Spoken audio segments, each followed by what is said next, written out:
Welcome back to the channel where we explore, learn, and theorize about the Marvel Universe. Today I'll be talking about which villains we could see in Insomniac Spider-Man 2. Now let's get started. The trailer for Spider-Man 2 was released recently, and it immediately revealed two villains that will appear in the game.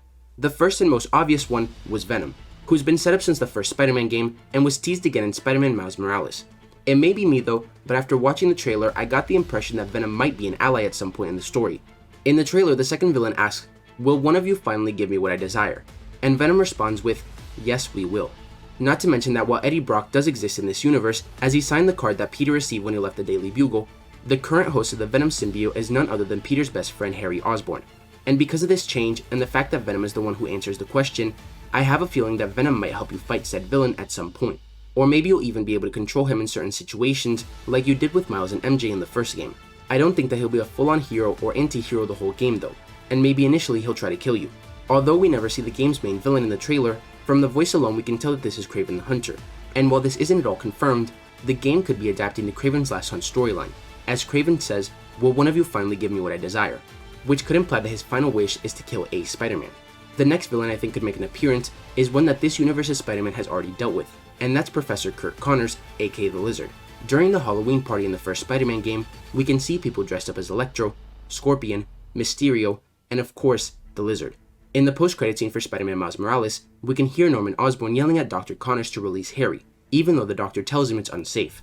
And in Spider-Man PS4, we actually get a vial of the Lizard's blood, which Peter remarks was what he used to turn Connors back into a human. However, anything could happen in the second game that causes Connors to return back to his reptilian form, like Venom being released and immediately attacking him.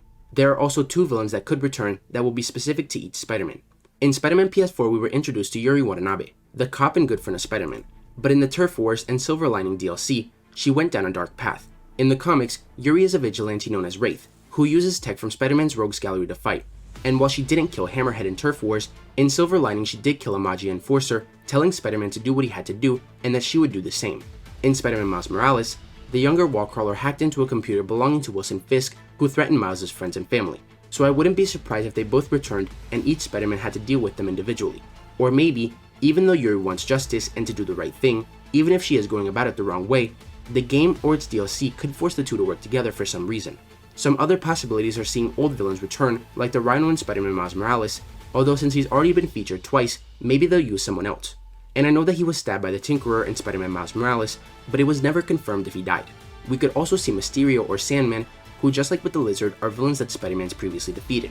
Or, seeing as Kraven will be the game's main villain, we could always see his half-brother the Chameleon make a cameo, or even work alongside him. And the last villain I think we could see, but I feel like is the least likely one, or the one that will probably be left for Spider-Man 3, is the Green Goblin. Norman Osborn's been a major player since the beginning, and while he's not necessarily a villain yet, in his office you can see blueprints for his helmet. So should Harry die, it could push Osborn over the edge and lead him to become a villain to get revenge on Spider-Man, because of course, that's who will get blamed. So let me know what you guys think about all this. Which villains do you think we'll see in Spider-Man 2, and what villains would you like to see that I didn't cover? If you enjoyed the video, don't forget to like, comment, subscribe, and turn on post notifications so you'll never miss another video. Thanks for watching, and remember to wash your hands and stay safe.